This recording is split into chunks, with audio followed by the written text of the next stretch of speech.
Primary TET 2022 প্রশ্নভুল মামলা সংক্রান্ত একটি অত্যন্ত গুরুত্বপূর্ণ ও চাঞ্চল্যকর তথ্য হাতে এসেছে, যেটি যারা 2022-এ ইতিমধ্যে পাস করে আছেন তাদের অবশ্যই জানা উচিত। আপনারা স্ক্রিনে যে প্রশ্নটি দেখতে পাচ্ছেন এটা 2022-এর প্রাইমারি টেটে ইংরেজিতে এসে যাওয়া প্রশ্ন, যেটিকে আউট অফ সিলেবাস বলে দাবি করছে কিছু প্রার্থীরা, যারা খুব কম নাম্বারের জন্য 2, 3, 5 নাম্বারের জন্য 2022 প্রাইমারি টেটে পাস করতে পারেনি। এই বিষয়টি নিয়ে ওনাদের উকিলের তরফ থেকে যে বার্তা পাওয়া গেছে, এছাড়া গত 2 দিন আগের একটি ভিডিওতে যেখানে জেলাভিত্তিক শূন্যপদের কথা বলেছিলাম, এর সত্যতা যাচাই করতে আজ ঐক্যমঞ্চ শিক্ষা দপ্তর ও বিকাশ ভবনে গিয়েছিল। সেখান থেকে কি জানা গেল জানাচ্ছি। তৃতীয়, আজ পর্ষদে একটি প্রেস কনফারেন্স ছিল, সেখান থেকে 22 স্টেটের ইন্টারভিউ এবং 23 স্টেটের রেজাল্ট নিয়ে কি তথ্য জানা গেল, এই সমস্ত বিষয়গুলি আপনাদের সংক্ষেপে জানাচ্ছি। চলুন শুরু করি।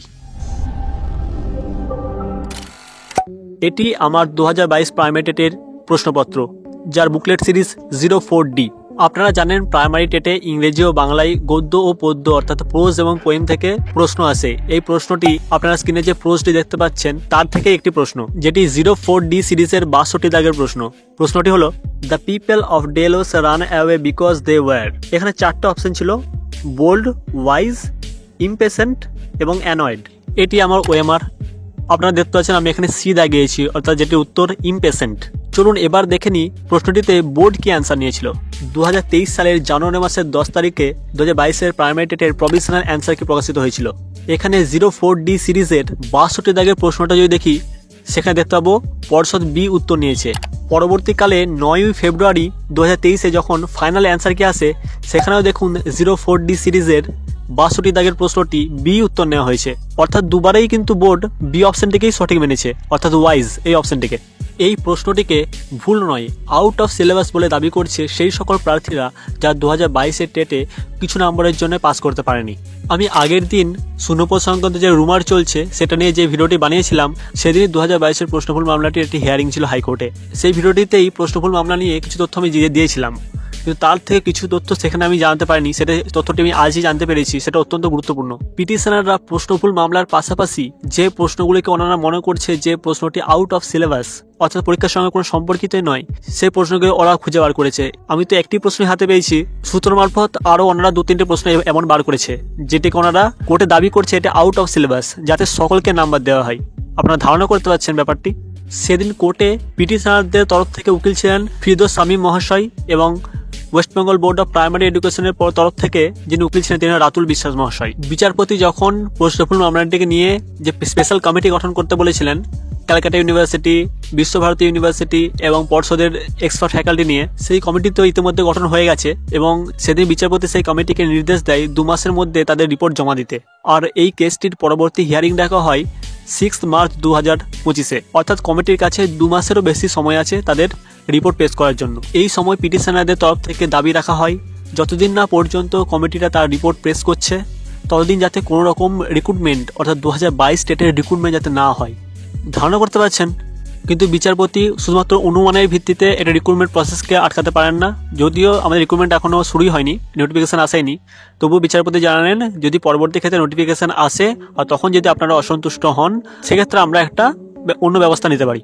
সুতরাং বুঝতেই পাচ্ছেন যারা কিছু নাম্বারের জন্য 2, 3, 4 বা 5 নাম্বারের জন্য যারা পাস করতে পারেনি তারা কতটা মরিয়া হয়ে উঠেছে। অর্থাৎ একদল তো চেষ্টা করছে যে আমরা নিজেরাও পাবো না, অন্য কেউ পেতে দেবো না, যতদিন না ওদের কেস মেটে ততদিন নাকি রিক্রুটমেন্টই হতে দেবে না।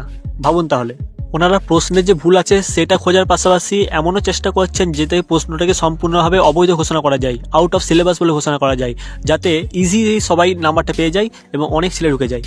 আপনারা যারা 2022 স্টেটে পাস করে আছেন তাদের এই কথাটা অবশ্যই শুনতে হয়েছে কখনো না কখনো। আর 2022-এর প্রশ্ন তো খুবই সহজ ছিল, তাই হয়তো পাস করে গেছেন, নিশ্চয়ই শুনতে হয়েছে, অনেকেই শুনতে হয়েছে, আমাকেও শুনতে হয়েছে। কিন্তু আপনারা যারা পাস করছেন তারা বলুন তো প্রশ্নটি কি এতটাই সহজ হয়েছিল? হ্যাঁ, আমি স্বীকার করি প্রশ্ন সহজ হয়েছিল। 2014 টেট, 17 টেট, 23 টেটের তুলনায় 22 টেটের প্রশ্ন সহজ, এটাই মানি, কিন্তু এতটাও সোজা নয় যে শুধুতেই না পড়েই পাস করা যায়, যে যারা ফার্স্ট অ্যাটেম্পটে কোনো পড়াশোনা ছাড়াই গেছে পাস করে যাবে, এমনটা না। প্রশ্নটিতে 65-70 পাওয়া পর্যন্ত খুবই সহজ ছিল। হয়তো যারা বিনা প্রিপারেশনে গেছে তারাও হয়তো 70 পর্যন্ত যেতে পারে, কিন্তু একটা প্রিপারেশন না নিয়ে ক্যাটাগরিতে 82 পাওয়া বা জেনারেলে 90 পাওয়া কিন্তু is not a cup of tea. তাই হতো তাহলে বহু সংখ্যক পরীক্ষার্থী পাস করতো। আপনারা জানেন যে যত লক্ষ পরীক্ষার্থী অ্যাপিয়ার হয়েছিল তার মধ্যে অনলি 24% ক্যান্ডিডেটই কিন্তু 2022 স্টেটের পরীক্ষায় পাস করেছিল। যদি প্রশ্ন এতই সহজ হতো তাহলে কি পার্সেন্টেজটা 50%, 60%, 70% হতো না?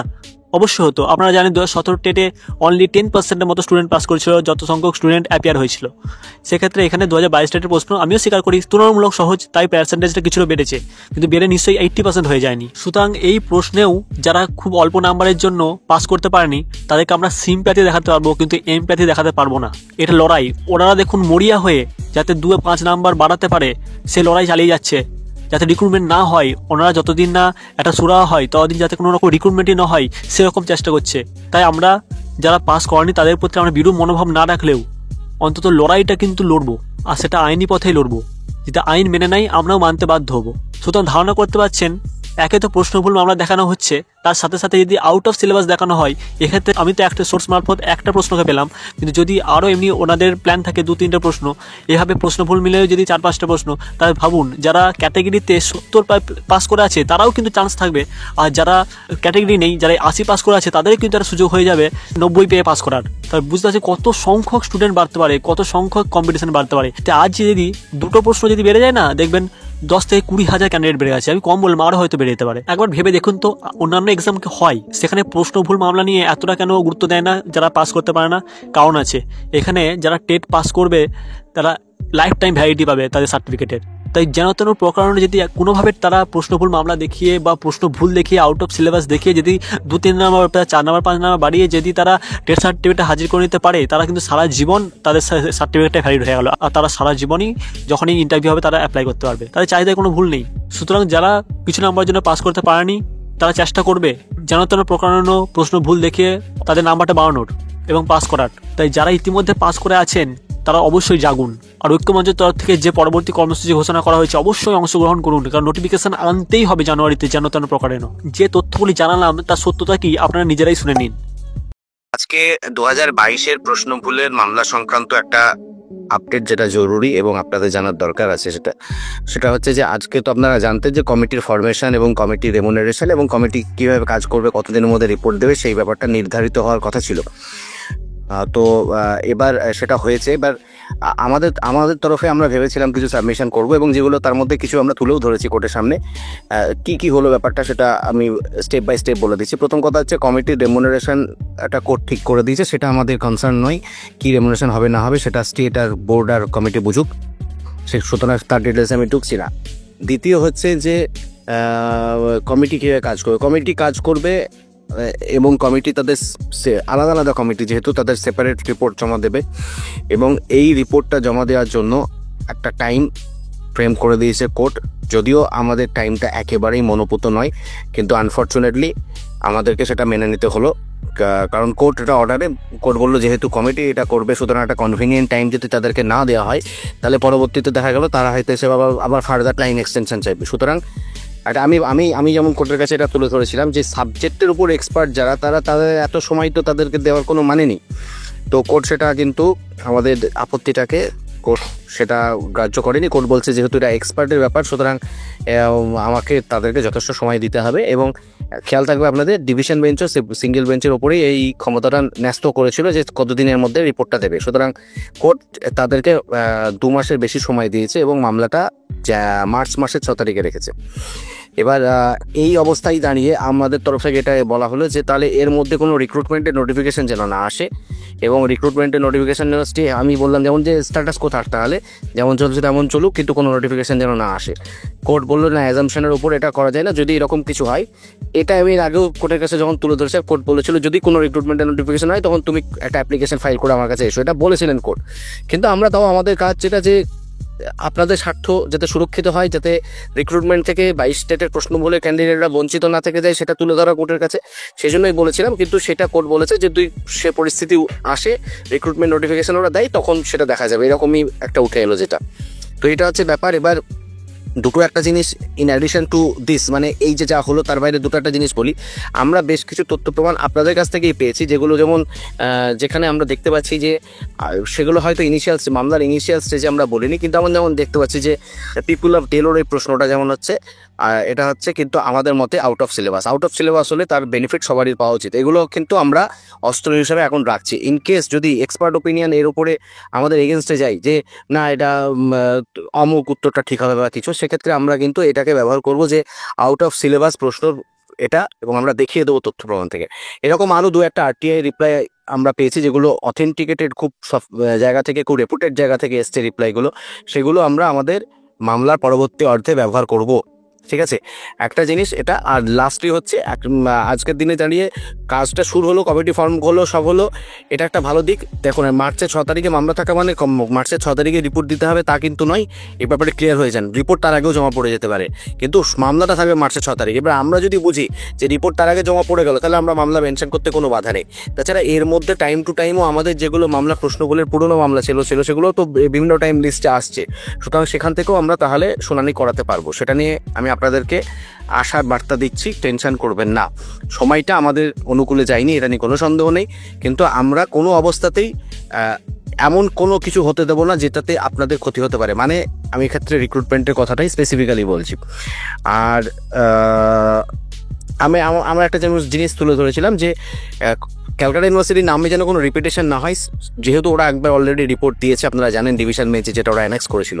তো কোর্ট সেটাকে শুনেছে, কিন্তু কোর্ট বললো যে না, ক্যালকাটা ইউনিভার্সিটি সেটা সেরকম কিছু করবে না। এই ব্যাপারে আমি ক্যালকাটা ইউনিভার্সিটির যিনি আইনজীবী, তার সাথেও আমি একবার কথা বলে নেব, যাতে এতে কোনো ফিউচার কনফিউশন কিছু না থাকে। আর বাকি এর মধ্যে যদি কোনো ডেভেলপমেন্ট হয় যেটা আপনাদের জানার দরকার আছে, তা আমি সেটা আপনাদেরকে জানিয়ে দেবো। তাহলে জল যে কতদূর গড়িয়েছে সেটা বুঝতেই পাচ্ছেন, কিভাবে আটকানোর চেষ্টা করা হচ্ছে সেটা আপনারা বুঝতে পাচ্ছেন। তাই 2 তারিখ ঐক্যমঞ্চ তথা বিদেশদার ডাকে অবশ্যই সারাদিন, অবশ্যই সকলে বিকাশ ভবনে উপস্থিত থাকুন। এই ঠান্ডাকে উপেক্ষা করে আপনারা অনশনে বসুন, এবং শর্ট ইন্ডিকেটিভ নোটিফিকেশন না আনা পর্যন্ত কিন্তু কেউ উঠবেন না। পরবর্তী ক্ষেত্রে আর যে কত জটিলতা বাড়তে পারে আপনার ধারণা করতে পারবেন না। যত দিন যাবে তত আমাদের জটিলতা বাড়বে। 21-23 ডিএলএড সেশন কমপ্লিট, 22-24 কমপ্লিট। সুতরাং 2022 যারা রেগুলার ডিএলএড পাস করছিল 52,149, সকলেই ভ্যালিড, কেউ সেখান থেকে আর বাদ যাবে না। যারা বিএড ক্যান্ডিডেট ছিল এবং তাদের ডিএলএড পারসুইং ছিল, তারাও কিন্তু ভ্যালিড হয়ে গেল। এরপরে যদি যারা পারসুইং ছিল না, পরবর্তীকালে বিএড ইনভ্যালিড হওয়ার পর যারা ডিএড অ্যাপ্লাই করেছিল, তাদেরও যদি কোর্স কমপ্লিট হয়ে যায়, তাদের ক্ষেত্রে যদি সুপ্রিম কোর্ট তাদেরকে একটা বসার সুযোগ দেয়, কি করবেন? তাই যত দেরি হবে তত কিন্তু আমাদের লস। অবশ্যই 2 তারিখ চলুন। দ্বিতীয় যে বিষয়টি নিয়ে আলোচনা করব সেটি অত্যন্ত গুরুত্বপূর্ণ। 2 দিন আগে এই ভিডিওটাই বানিয়েছিলাম, সেখানে জেলাভিত্তিক একটি ভাইরাল শূন্যপদের কথা জানিয়েছিলাম, যে আমাদের 23 জেলা মিলে মোট 26,496টি ভ্যাকেন্সি আছে। এটি ভাইরাল হয়েছিল, কিন্তু আমি জানিয়েছিলাম এটা রুমার হতে পারে, যেহেতু এটা ঐক্যমঞ্চ থেকে কিছু জানানো হয়নি বা অফিসিয়ালভাবে কোনো নোটিশ আসেনি। তাই এটি যাচাই করতে ঐক্যমঞ্চের সদস্যরা তথা বিদেশদা শিক্ষা দপ্তর ও বিকাশ ভবনে আজকে গিয়েছিল। 2 দপ্তর থেকে এটাই বলল, এমন কোনো নোটিশ পর্ষদ থেকে পাবলিশ করা হয়নি। সুতরাং যে ভাইরাল নোটিশটা আমরা দেখতে পাচ্ছি ভ্যাকেন্সি নিয়ে, যেখানে 26,496টি ভ্যাকেন্সি আমরা দেখতে পাচ্ছি, এটা সম্পূর্ণ মিথ্যা। আর আজ যেহেতু 27 তারিখ, 5% প্যানেলের কাউন্সিলিং চলছিল, ওনাদের আজকে ডিস্ট্রিক্ট অ্যালট করে দেওয়া হয়েছে। কিন্তু 5% প্যানেলে মোট তো 357 জন প্রার্থী ছিল, তার মধ্যে 56 জনকে ডাকা হয়েছে ফার্স্ট ফেজে। পরবর্তী ক্ষেত্রে যে 301 জন বাকি রইলেন, তাদের কি ডাকা হবে কি হবে না, কি সেকেন্ড ফেজ বেরোবে কি বেরোবে না, এ নিয়ে কিন্তু তথ্য কিন্তু আপাতত উঠে আসেনি। পরবর্তীকালে এ নিয়ে কোনো তথ্য উঠে এসেলে অবশ্যই জানিয়ে দেওয়া হবে। তৃতীয়, আজ পর্ষদ সভাপতি গৌতম পাল বউ মহাশয় সহ বেশ কয়েকজন আধিকারিকদের নিয়ে একটি প্রেস কনফারেন্সের আয়োজন হয়েছিল। সেখানে 1 to 5 অর্থাৎ প্রাথমিক স্কুলে সেমিস্টার চালু হবে সেটি যেমন জানা গেছে, তার পাশাপাশি একটি অত্যন্ত খারাপ খবর উঠে এসেছে 22 এবং 23 টেট প্রার্থীদের জন্য। কারণ পর্ষদ সভাপতি নিজে জানান, যতদিন না পর্যন্ত 2017 এবং 2022 টেটের প্রশ্নভুল মামলা নিষ্পত্তি ঘটছে, ততদিন পর্যন্ত 23 টেটের রেজাল্ট পাবলিশ করা হবে না। এই নিউজটি শুধুমাত্র 23 টেট যারা এক্সাম দিয়েছেন তাদের পক্ষে যে খারাপ শুধু তা না, 22 টেট যারা ইতিমধ্যে পাস করে আছেন এবং ইন্টারভিউয়ের নোটিশের আশায় বসে আছেন, তাদের জন্য খুব দুঃখজনক। কারণ এখানে পরিষ্কার বোঝা গেল, প্রশ্নভুল মামলা যতক্ষণ না নিষ্পত্তি হচ্ছে পর্ষদ নোটিশ দেবে না। অর্থাৎ সরকারের যে কোনো রকম সদিচ্ছা নেই বোঝা যাচ্ছে। প্রথমে বলেছিল 20-22 মামলা নিয়ে, তারপর বললো 17 রিক্রুটমেন্ট ইনকমপ্লিট, তারপরে বললো ওবিসি মামলা। এখন যেহেতু 7ই জানুয়ারি ওবিসি মামলার একটি ফাইনাল জাজমেন্ট আসার খবর শোনা যাচ্ছে, সেহেতু পর্ষদ আবার একটি নতুন অজুহাত দেখিয়ে দিল যে প্রশ্নভুল মামলা যতদিন না নিষ্পত্তি হচ্ছে। অর্থাৎ আমি বলেছি যে 6ই মার্চ এটি একটা হিয়ারিং হতে চলেছে, আজ থেকে প্রায় 2 মাস পর। সুতরাং পর্ষদের কথা অনুযায়ী প্রশ্নভুল মামলা মেটার পর যদি নোটিফিকেশান আসে, তাহলে সেটা আপনি ধারণাই করতে পারেন না যে কবে আসবে। কারণ মার্চের 6 তারিখ যেটা বললাম, ওটা ফাইনাল জাজমেন্ট না, ওটা একটা হিয়ারিং। পর্ষদ সভাপতি স্পষ্ট জানালেন, প্রশ্নভুল মামলা 17 এবং 22 যদি না মেটে, ততদিন যদি তার আগেই যদি নতুন কোনো প্রসেস চালু করে, তাহলে আবার আইনি জটিলতা বাড়বে। তাই ততদিন পর্যন্ত 23 টেটের রেজাল্ট পাবলিশ হবে না। 2022 প্রাইমারি টেট সংক্রান্ত এরকমই তথ্য পেতে অবশ্যই চ্যানেলটিকে সাবস্ক্রাইব করে রাখুন এবং একটি লাইক করে দিন। এবং যদি আপনাদের কিছু বলার থাকে অবশ্যই কমেন্টে জানান। ধন্যবাদ।